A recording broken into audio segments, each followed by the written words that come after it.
4th straight win.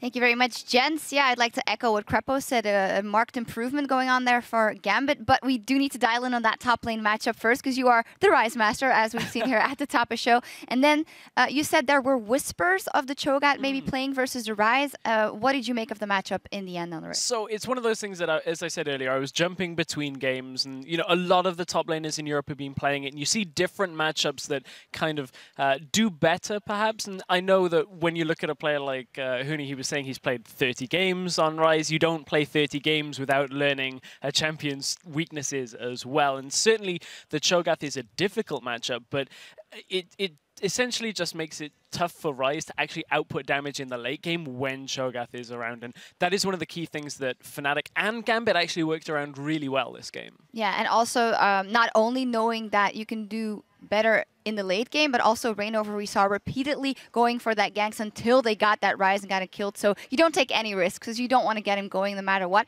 We actually have an example of a replay to see how the matchup played out in the later game and how both top laners were in the game. Yeah, so this was the fight around Baron that Fnatic were looking to bait. And so Huni flashes over the wall, which normally super aggressive for Huni would be great, but Fnatic actually get caught up here because Cabochard has come in through the bottom side. And remember, if Huni isn't around to silence or knock up Cabochard, Cabochard has free reign on this fight, but Fnatic managed to turn it with really good positioning from Forbidden and Reckless, utilizing the choke around this banana bush to make sure nobody can get to them, and Forbidden dives back in, gets a lot of damage down, but you could already see in that fight just how much work Cabochard was able to do when he was given room. The problem for Gambit, though, on that one was they were very far behind, and Forbidden had so much damage on his ear, and the positioning was great. Yeah, the Forbidden, Ezreal, Reckless, of course, tag team was really impressive. Talking about Reckless, Ezreal, of course, the mobile AD carry, and then Sivir, also very mobile with her ultimate, and which was a marked change for Forgiven. How did you end up seeing it in the game? Because he was very utility-based this time around, having that on the hunt, but still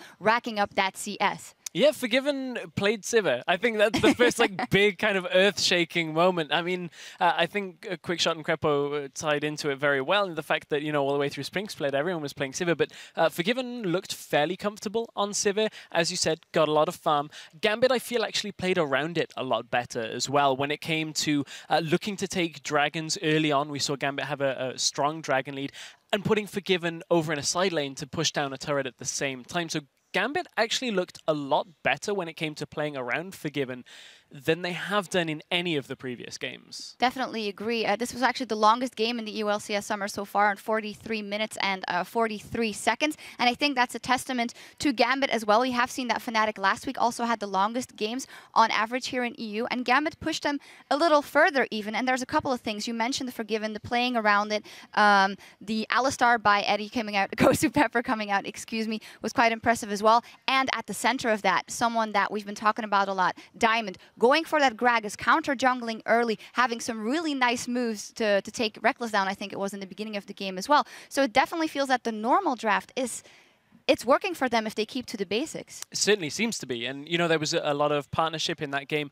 between Diamond and Betsy in the middle lane. And Betsy got himself back onto an assassin. Those are the types of champions we've seen him do better on. And between the two of them, the early game pressure they applied on Forbidden was good, and they did manage to catch out Reignover a lot in the jungle, but Forbidden just farmed so well.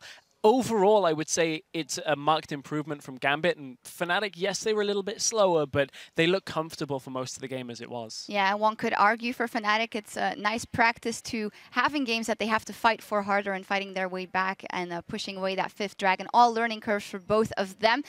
We're going to take a break from this game because in just a few minutes, the Giants will take to the Rift against SK Gaming. But first, a look at how SK's longtime AD carry returned to the fold to fill some very big shoes.